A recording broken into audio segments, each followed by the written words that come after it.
Hi everyone, Daniel Kurkowski with Obsidian Group. Today I'm joined by a really special person, Brian Ingram from Hope Breakfast Club. Thanks. Sorry, Breakfast Bar. Breakfast Bar. Yeah, I can't even say it.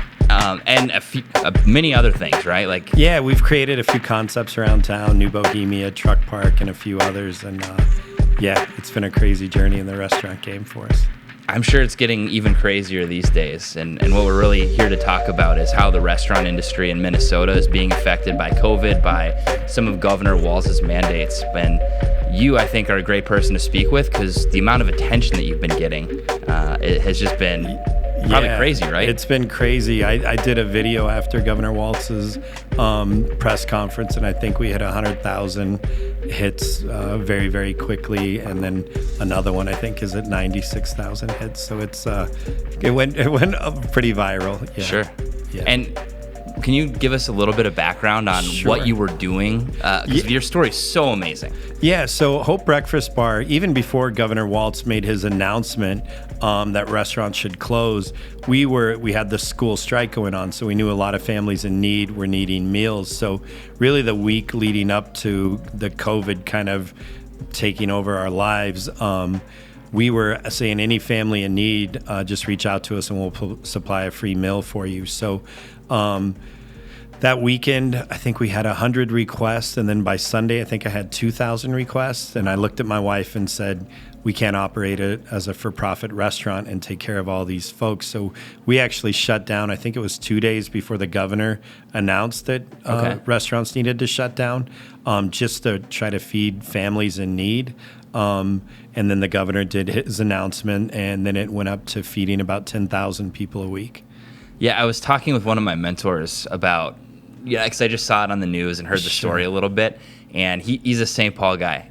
How do you even do that? How do you even feed 10,000 people? You do it by not realizing that it's gonna go into that. If I would have known that this is what our reality would have been, we probably would have been too scared to try to tackle it. So we went into it thinking we're going to feed maybe 100 families a day. Sure. And it just kind of kept building. And the crazy thing that happened was so many people rallied behind us. Like, we had an all-staff meeting. We said, we don't know how long we can pay you. We don't know how long this is going to go.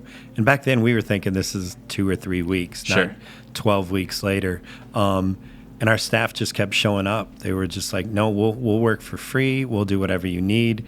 And then as restaurants shut down, people were like, we got to empty our coolers. Can we bring all this food to you? So the first couple of weeks, it just very organically kind of happened. And it just, every day it just kind of ramped up and ramped up and ramped up. And it just, soon you're doing 10,000 meals a week and you don't even know it. So it's just kind of very organically happened, and by the grace of God and the community, it all kind of came together. That's amazing. Hope is the perfect name, huh? Yeah, Hope Engine Company 3. So that's the coolest thing about it for me is it started out as a volunteer fire department back in the 1800s that was called Hope Engine Company 3. It was one of the first racially integrated firehouses in Minnesota, all built by volunteers. So that's a pretty cool story to think about. Right on. So now it's end of May. Mm-hmm. And finally, there's a little bit more guidance on what to expect going forward from the governor. Yeah. Can you kind of talk us through what the process has been like from the perspective of a restaurant owner through this? Sure. So I sit on a couple national boards with Nation's Restaurant News and a few other ones. So we've been out in front of it, I guess, kind of from the get-go, understanding what was happening overseas, what restaurants were doing overseas, what other restaurants were doing in the country, as well as we would have kind of weekly conference calls and stuff with what was happening here locally. So I think all of us, everybody recognized we all needed to shut down and evaluate what was happening. So I think all of us were in a perfect agreement with the governor. Some of us, even before the governor announced it, said, hey, we need to reevaluate and we need to get out in front of this. So I think over the last 10 to 12 weeks, a lot of restaurateurs that understand, I guess, what health department and all of the stuff that we have to go through as restaurant owners, what those needs are going to be. So we all started taking those kind of steps to make sure our restaurants were ready. And restaurants are in particular, we're one of the only businesses that ever had to pass a health inspection. We all got graded. Sure. We all had inspections. So we all had to sanitize and do the proper things before. So this isn't new news for us. Yeah, we needed to understand how this disease travels. Are the chemicals that we're using in our restaurants going to kill COVID? So I think we needed those 8 to 10 weeks to all get our heads around that and redesign dining rooms. Like in the old days when you just piled 100 people into a small space, maybe that isn't going to work anymore. So New York style seating's out. New York isn't going to work. So I think we needed that time to do it. And now I think we're all just ready to do that. And I think that's what's really starting to frustrate us as restaurant owners now is that's not happening, and there's no real guidance or anything on how it's going to happen. Yeah, what are the rules that they came out with right now that everyone's contending with? Yeah, so right now it's the 6 feet of space that you've got to have between it. It's outdoor seating only. So really the gist of it is no more than 50 people. And that seems weird in its own sense. And if you have a place like out at Lake Minnetonka and you have a huge restaurant, how can it only be 50 people if you're sitting on 10 acres? Sure, yeah. But my tiny little restaurant can have 50 people as long as we can socially distance. So I think some of those rules are really what are frustrating folks is that. And then just the fact that it's got to be outdoors. I think we were all led down this road with the governor. And again, nothing I'm saying is political. I've voted Democrat. I've voted Republican. To me, it has nothing to do with it. It's how the situation was handled. So when the governor leading up to this said June 1st we're going to reopen, and by all things that we were being told, that's at about a 25% capacity up to 50%. So we're all spending really our last money that we had, our reserves, to ready our restaurants to get ready. We're building dividers to divide tables. We're literally redesigning the dining room. So all of us are reaching into our last of our money to get ready to make another run at this. We all get our dining rooms ready, and then it's, oh no, they can't be in your dining room, patio only. So a lot of people don't have the money to even go out and buy patio furniture now. When 10% of all the restaurants in the country have patios. So now you're only saying 10% of any restaurant can even open. We're in Minnesota, you take a day like today. It's been raining, it's not been raining. So in the middle of our lunch rush today, if our patio was full with 50 people, when it started raining, what do we do with those 50 people? Right. Do they come inside? Do they not come inside? Do they pay for their food and have to leave? So it just becomes a really weird place to navigate. Supply chains have changed. So all of us ordered food 2 weeks ago based off of the governor's guidance. So you order in a $20,000, $30,000 food order. You order in a $20,000 liquor order. And now what are we supposed to do with all that food? Because now if we don't have a patio, we don't even get to open. So I don't think the governor I don't think he's surrounded with the right people. He has some folks on his advisory board that are restaurateurs, but are they really restaurateurs? Sure. For me, it's how many mom and pop restaurant owners, family owned restaurants do you have on that advisory board? Real people that are really in the trenches, not corporately owned, not celebrity chefs. Who are the real people that you're talking to that this is really impacting? These are families that their month-to-month expenses, that's how they pay for their mortgage. It's how they pay for their kids to go to school. It's how they buy groceries for their family.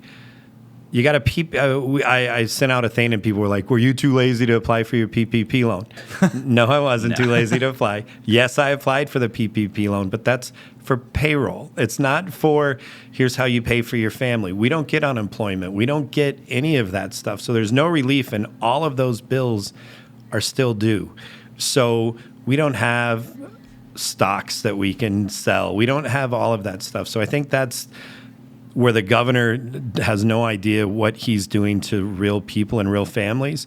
When we spend our last dollars to place food orders, to place liquor orders, to do all of that, and then on the goal line, you change the rules on us, that's where we all became so frustrated. Well, I think it's good for the average person to understand what kind of margins restaurants tend to operate under too, where one order like that for a lot of restaurants can mean the entire year. of profit, if not more. Yeah. So most restaurants, if you look at an industry average, I was a corporate troubleshooter for a lot of my career, and the average restaurant makes anywhere from 7 to 12% to the bottom line. So when you're looking at numbers like that, and I think a lot of people get it wrong in their head, and they'll say, "Oh, they own a restaurant, they're rich, or they have that." Right. Most restaurant owners live in an apartment, drive an old car, and it's not the celebrity world that you see on TV and celebrity chefs. Most of these are working families that loved cooking for their family, took their life savings to follow their dream and open up a restaurant. And there's no big corporate backing. They're just families that are trying their best. Their kids a lot of times work in the restaurants. Yep. My kids work in my restaurants. My wife works in my restaurant. I'm the lead line cook in my restaurant, as well as restaurant designer and toilet bowl cleaner. So I think that's where people sometimes don't understand where this crisis is. And then when you have that, there's no bailout for us. We got a loan to pay our employees that are already getting about $1,000 a week in unemployment. So when you're calling them to come back and say, "Hey, do you want to come back and make $15, $18 an hour?" They're saying, "I'm making $50,000 a year now instead of $40,000. I got no interest in coming back." So it's a two-prong, and I would do the same thing if I was in their shoes. You've got to take care of your family. And the same thing when you say, "Do you want to come back and work at our restaurant? We now have 6 tables on a patio. Do you want to give up that $1,000 a week to come make $30 in tips?" Right. You can't do it. So as much as we want to reopen and do things, and we're going to reopen, but it's probably going to be me cooking, my wife waiting on tables, maybe 1 or 2 servers that want to work 1 day a week so they can still get their unemployment. So it's very difficult waters that we're all trying to navigate. Yeah, and correct me if I'm wrong, but on the PPP, part of it is forgivable, but part of it's not. Yes. So you're also continuing to operate your business in the future with more debt, which is eating into future revenue as well. Yeah, and a lot of us wanted to do the right thing and take care of our employees. So even us, we had volunteers that were coming in and working, and they didn't know that they were going to get paid, but we started trying to, "Hey, we're going to give you $500 a week to help you out with everything that's going on in the world." So if you didn't put that through payroll tax and through all of that stuff, that's not forgivable with the PPP either. So in our case, that's about $78,000. It's not forgivable. So we just wrote the check for that. Yeah, it's a very interesting way on it. And yeah, you can use 25% of it for rent and your utilities and that kind of stuff.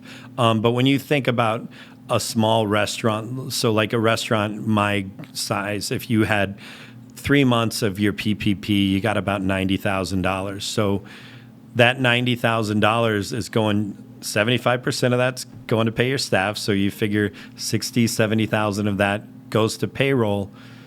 Most of our rent for a restaurant is it's more than $10,000 a month. So and your utilities are about $10,000 a month, and your trash and all of that stuff. So all of that kind of stuff still exists, especially like we've been trying to do our give back. So we're going through lots of cardboard and lots of trash and all of that stuff. So a lot of those bills even went up, and you have no income coming in for it.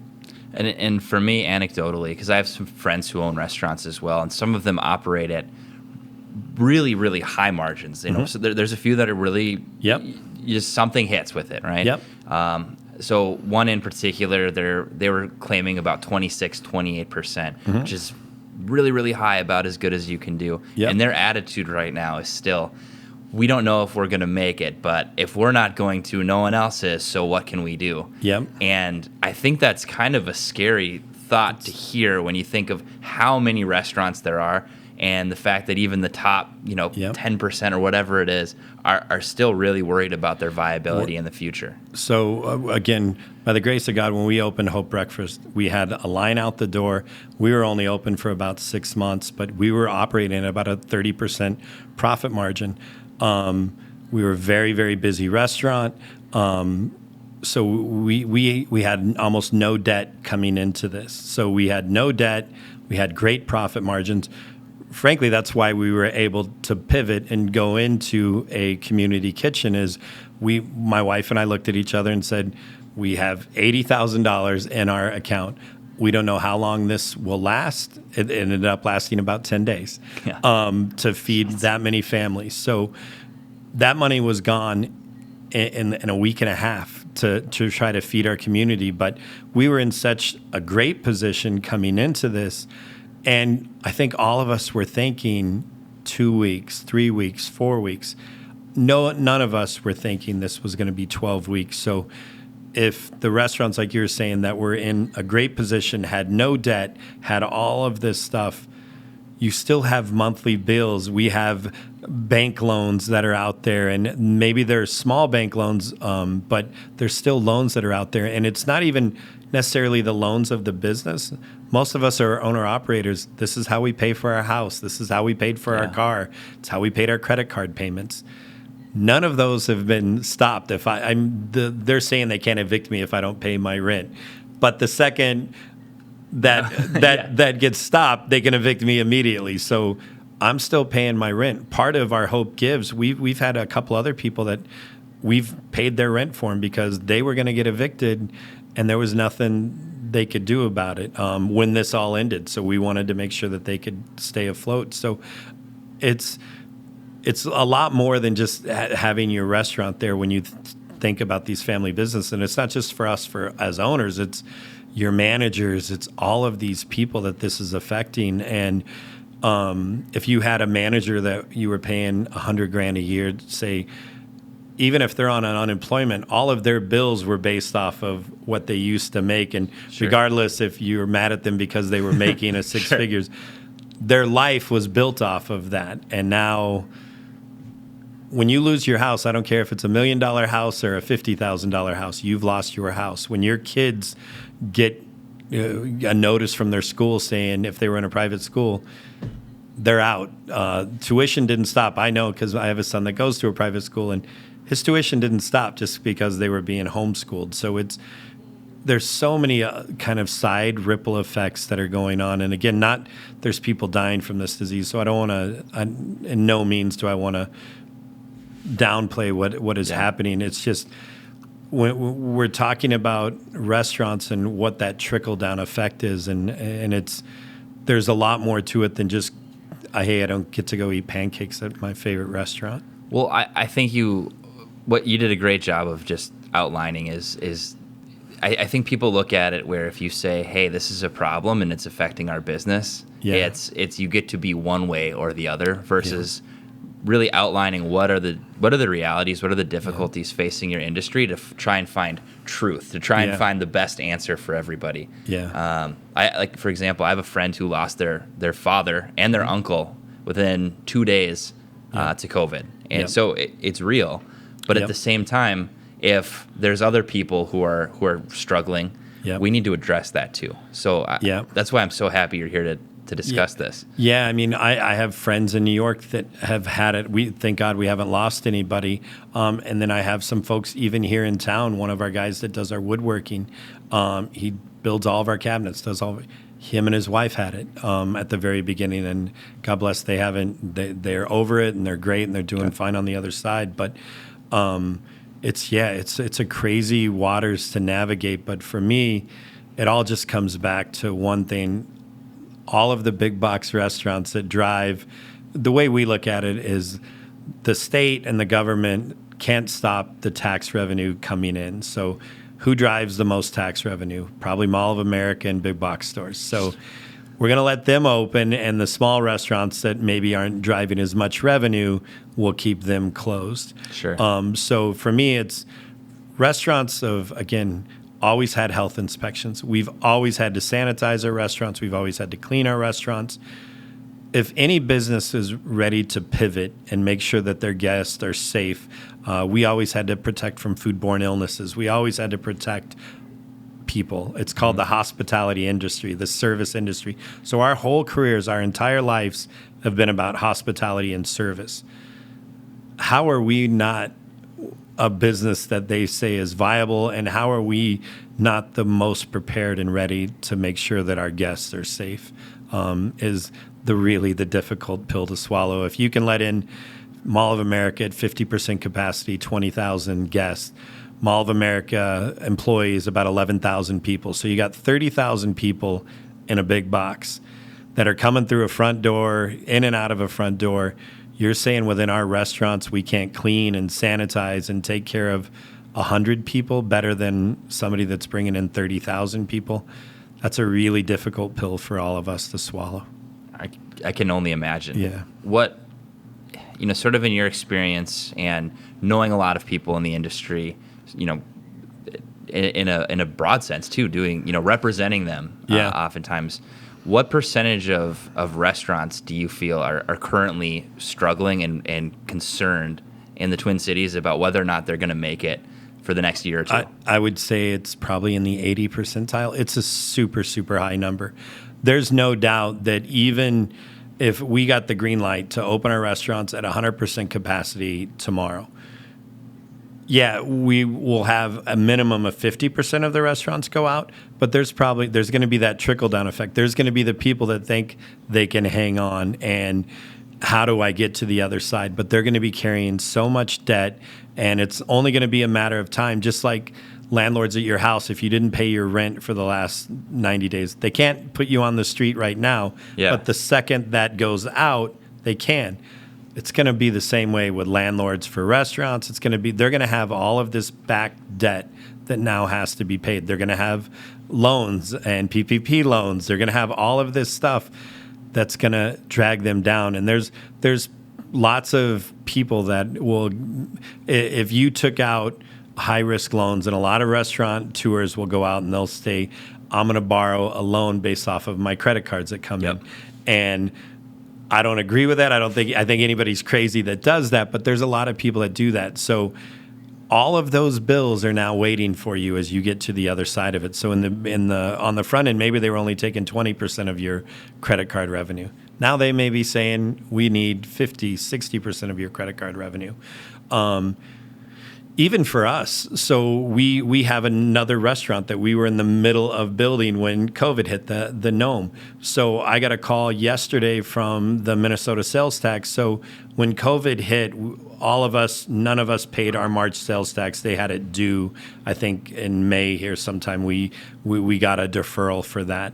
So we got a call saying, your sales tax wasn't paid for March. We can't issue your license for this. So I think we were again in a position, no problem, we'll get it paid. We were just waiting to see if the government was going to do anything to help us with that. They're not, so we had to pay it again. We're super fortunate. How many other restaurateurs are out there right now, just like us? They have a thing, if you're in the restaurant business, where they post your liquor license if you get behind on your sales tax. If you can't sell beer and wine and liquor in a restaurant, your life expectancy isn't real long. Sure. So how many people now are going to get to reopen and their liquor license is going to be posted? So you're done if you can't do that. So those are all of the trickle-down effects that nobody's even got yet. Same thing, most of us had a net 30-day or 60 days with U.S. Foods or whoever you were doing business with.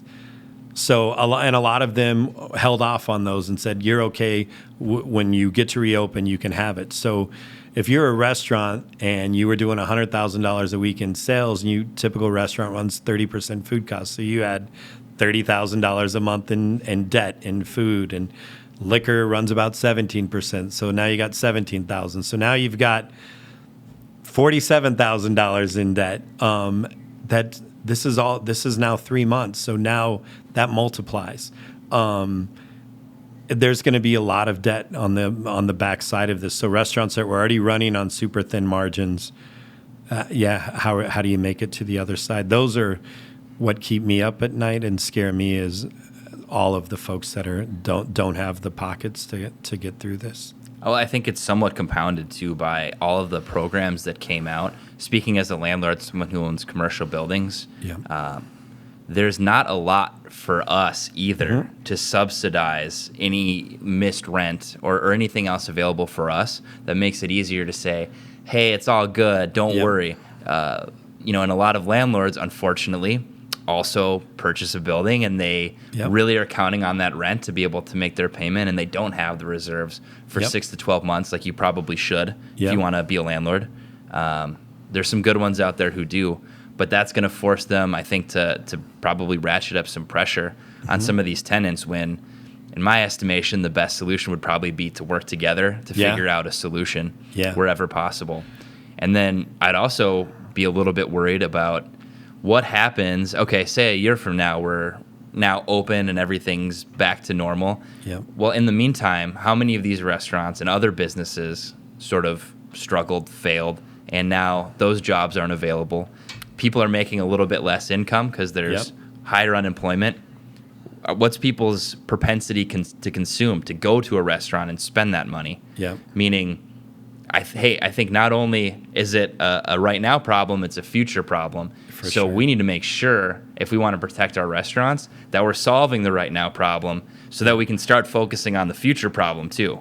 Yeah, I mean, especially when you think about in Minnesota how the restaurant kind of game has changed so much here in the last few years. And Minnesota is one of the epicenters of everywhere in the country.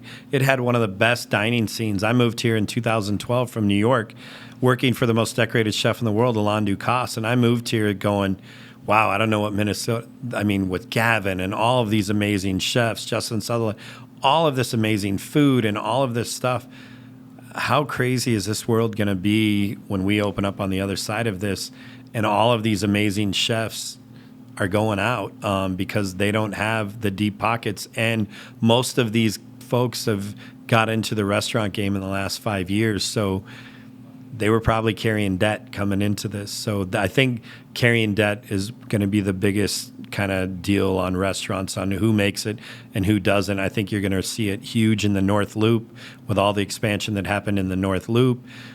All of those restaurants are new. And if you're new, most people didn't have $1 million sitting in their bank, so they borrowed money to do that. And a lot of us, when we do restaurants, you'll negotiate a year's free rent. You'll negotiate all of that. So guess what? All of that's being used up right now. I'm going through it right now on a restaurant that I have.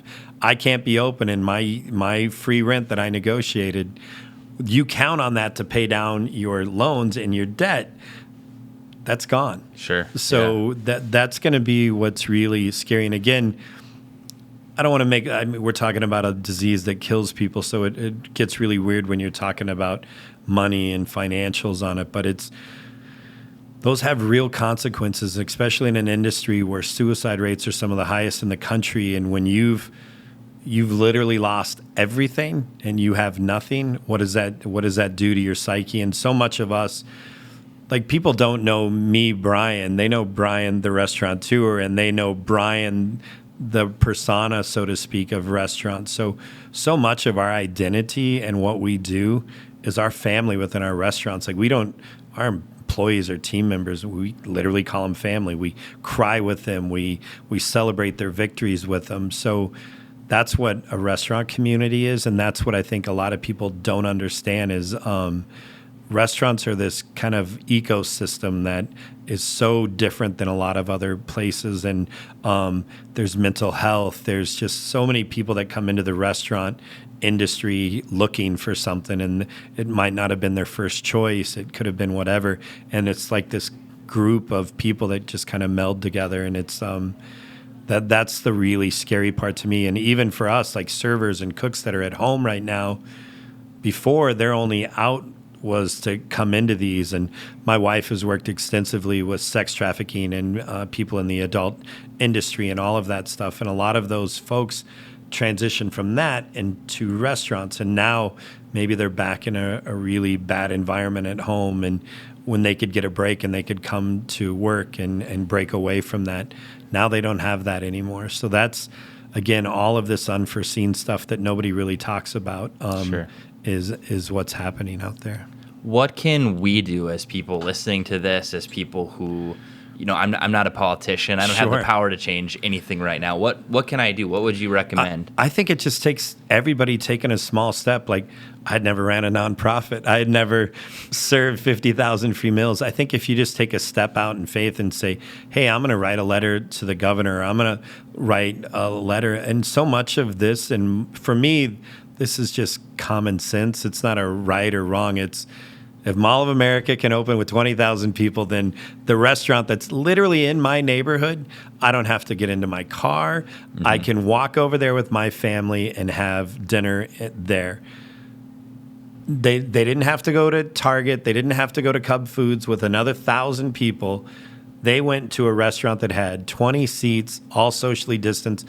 For me, common sense rules everything. Yeah. So I think if you just look at this from a common sense standpoint and go, hey, governor, our city council members, something has to change. You can't funnel everybody to Target and Walmart and Menards and Home Depot. I was at Menards today, and people were buying sausage and food and all. And yeah. I mean, there's a line out the door. You can't even go in the building. Wouldn't we better served if these people never had to leave their neighborhood? They had never had to take their kid into this giant grocery store. They could just go to their local neighborhood restaurant. You can't tell me that that's not safer than you putting yourself at risk in a big box with thousands of people.